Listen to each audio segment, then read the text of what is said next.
and those two EMTs were shot by Mr. Scarlett as they wait in their emergency vehicle. After walking through the scenes, I returned to where we began at the Tucson Mobile Command Post, where I watched footage from Officer Leon's body-worn camera. I watched this footage on scene and saw the exact moment that Leon was driving his patrol car with sirens activated, and Mr. Scarlett sideswiped him, driving him off the road. I observed on that video that as Officer Leon his patrol vehicle, Mr. Scarlett stood approximately 40 yards away and fired at him with his handgun. Officer Leon exited the vehicle, took cover, and returned fire, shooting 3 times. One of those shots hit Mr. Scarlett in the head, causing him to have injuries 3 days later. That video was hard to watch, but it was important to my determination of what happened that day. So I'm tasked with reviewing whether the officer-involved shooting violated Arizona law. And here it is absolutely clear that Officer Leon's conduct and his actions were justified under law. Officer Leon returned fire only after being run off the road and being shot at by Mr. Officer Leon's actions were not only justified, but they also ended a chaotic and dangerous scene, a situation where more lives might have been lost that day. Lastly, I'll end this with a plea to our community. This situation, like many others, involved gun violence. And as criminal chief, I get phone calls in the middle of the night, dedicated homicide detectives, who I see day after day responding to another act of violence in our community. We've been on the scene together at 3 a.m. more times than I can recall.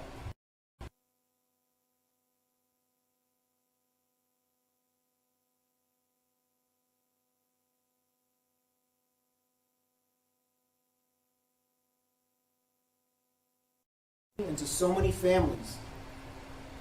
But he shouldn't have had a gun. And the question is, why did Mr. Scarlett have a gun?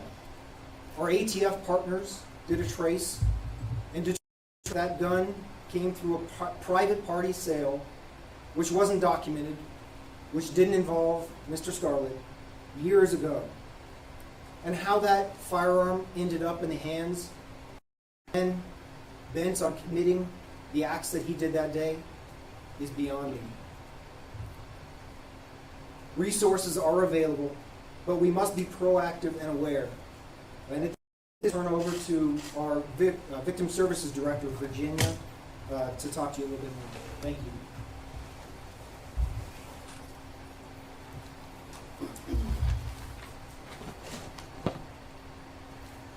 Good afternoon, everybody. I've prepared some things to say. My name is Virginia Rodriguez, and I am the Director of the Victim Services Division at the Pima County Attorney's Office. I want to start off offering my condolences to the families of the victims of the incident that occurred on July 18th, along with my heartfelt sympathies to all those affected by this horrible incident. As part of the Attorney's Office, the Victim Services Division serves to support victims of crime in several capacities.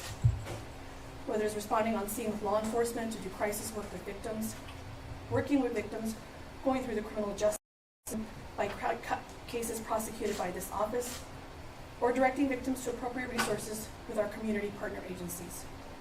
We are here to help and to serve victims. Though a criminal case will not result from the incident that occurred last month, there are resources for those that witnessed or were victims of this devastating event. Our office has been in contact with most of the victims that were directly affected by support and resources. However, if you believe you are a victim or witness for the events of that day, please contact our office, as you may be eligible for funds provided by our Crime Victim Compensation Fund. The Crime Victim Compensation Fund may be able to provide you with monetary compensation to use for medical expenses, counseling services, or reimbursements for funeral or other costs associated with criminal act, regardless of. Please know that our Victim Services Division will always be here for victims of crime to provide support, comfort, and guidance through these difficult times. Thank you for your time. And lastly, thank you to our brave first responders who unwittingly became victims of crime that day in the act of being helpful. The brief video that will be shown next will further explain information about our services and the Victims' Compensation Fund. Thank you.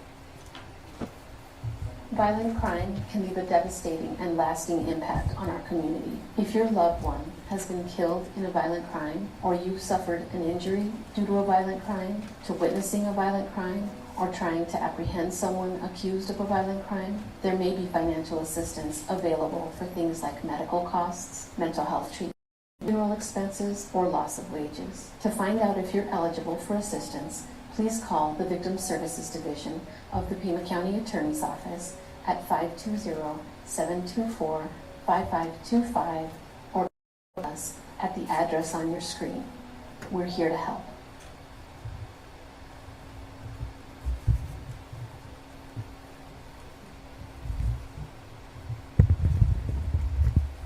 Good afternoon, everybody. Thank you for joining us. I think like everybody else has mentioned, I would like to offer my condolences to our community and all those directly affected by the events that occurred that day. As a psychiatrist and a mental health professional, I'm really here to share some of the signs of violence that we can see, and also to really highlight that violence and imminent violence sometimes is not really predictable and not easily predictable.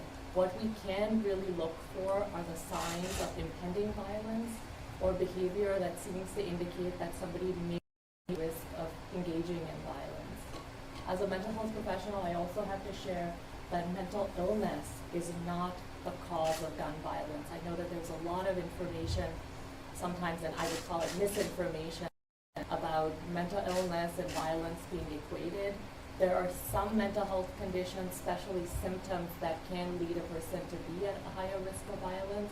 However, most individuals who are with mental health issues are often victims of violence and not people who engage in violent acts themselves. Gun violence is a public health epidemic at this point, and definitely a public health issue that needs to be dealt with on a community-wide basis. Some of the risk factors of violence are going to be shared on these next couple slides. Some individual risk factors: access to firearms leads to the most lethal and deadly type of acts of violence. And then we also noticed that a history of victimization, whether that's you yourself having been victimized or the person victimizing others previously, both can be a risk of violence at an individual factor. Early aggressive behavior, so kind of an earlier participation in aggressive or violent behaviors. So if somebody has a history of violent crimes early on in life, that is another risk factor. So for us as family members and community members to know. Involvement with drugs, which also includes alcohol and tobacco, is a major risk factor. We all know that alcohol gives liquid courage, and sometimes thoughts that people are having that they may not act on or they may be able to prevent usually will become more imminent at that time. Somebody who's in high emotional distress, either because of a relational issue, family discord, job loss, economic instability, all of those issues are really important things to keep in mind when it comes to a risk of violence. Individuals who have intellectual disabilities or learning disabilities can have a risk of violence. However, that's less commonly lethal violence. That's more, violence within the home or not being able to quite understand a situation and having that type of aggression that can come out. History of treatment for emotional problems. This again does not equate anxiety, depression. We're really trying to talk about individuals who may lash out as part of their own health history. And this can be due to low frustration tolerance, difficulty with emotional balance. And then finally, some attitudes about, not really caring for other people, or we call it a low empathy and low ability to have regrets. That type of issue is another thing that's an individual risk factor.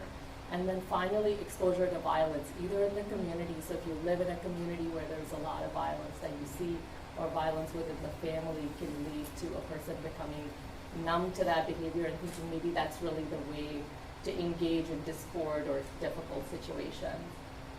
And then finally, for family and social risk factors, I think these are things that we want to consider as a community and really look within our own family networks, our home, friends, and see that if somebody has poor family functioning, domestic violence, association with gangs, they've been socially rejected themselves, they may have a low level of community participation, which is that they're not really engaged in a community group or having close connections. That really can be a risk factor again.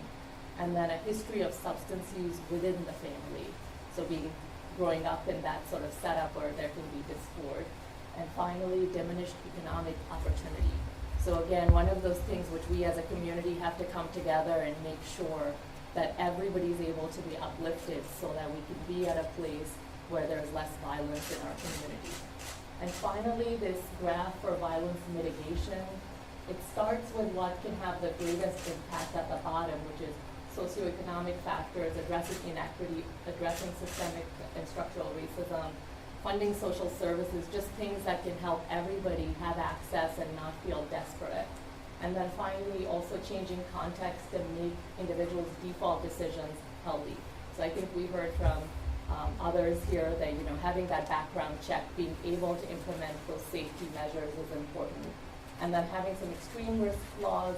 Finally, clinical intervention, which is being able to counsel people, being able to intervene. That is something that happens at a more individual or family level, and so it needs a lot of resources, but is also effective. So as you see from the bottom, it's the most widely based intervention, and then as you go up the chain, it's more and more personal intervention, and so finally ending in counseling and education, which is storing guns safely, being able to educate people. So even talking today is sort of an individual level. Whoever hears this may be able to utilize this, but we want to really make this a public campaign and be able to educate everybody about risks of violence so that our community together can come and be able to reduce violence overall. Thank you so much for your time today.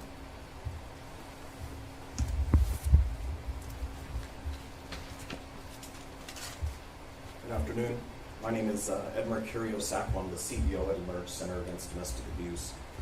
And every year, nearly 6,000 people experiencing domestic violence and their children come to Emerge for services. Every year, more than 15,000 911 calls are made just here in our community related to domestic violence. And research shows that only about 1 in 10 cases get reported. So the sheer volume of what we're talking about related to domestic violence should be enough for us to take a tremendous pause as a community and really interrogate ourselves about what we're doing and not doing to address the issue of domestic violence. But it's also important to say that these numbers are just that. What's really important is the human beings behind these statistics. They are not faceless, nameless people. They're our friends, our family members, our coworkers, our neighbors. They're us. It's our community, our people that are suffering from this. And while most people's tragedies play out behind closed doors, don't make headlines in the news, there's almost always at least one person, maybe many, who know or suspect that something is not right in that relationship or in that home. But far too often we see it as a private matter. And so essentially what we do is we leave it to the victims to fend for themselves. But this is a public health and a public safety issue, and we as a community do have a role to play. We can offer non-judgmental support to those people that we know or believe are experiencing domestic violence, based on what they want to do and what they know is safest for them, not based on what we think they should be doing. We can offer information and resources to people experiencing abuse so that they know they don't have to navigate this alone. And that includes sharing with them Emerge's 24/7 free, confidential, multilingual crisis hotline at 795-4266. And we also have to start offering help to the people who are using the abusive behaviors. Because if we don't, we are resigning ourselves to their partners never being safe. And look, it can be hard to know what in the world to say in this situation. It can be uncomfortable to think about, how do I broach this topic with somebody? And we certainly don't suggest that people kind of plow forward and have these kind of conversations with either party without consulting with somebody, without having it be well thought through, without having it be private and safe, because even well-intended interactions from a third party can increase the risk for the victim. But silence can affirm that abuse. Silence can be deadly. And so we've got to find our way to use our voice and speak up on these situations. And so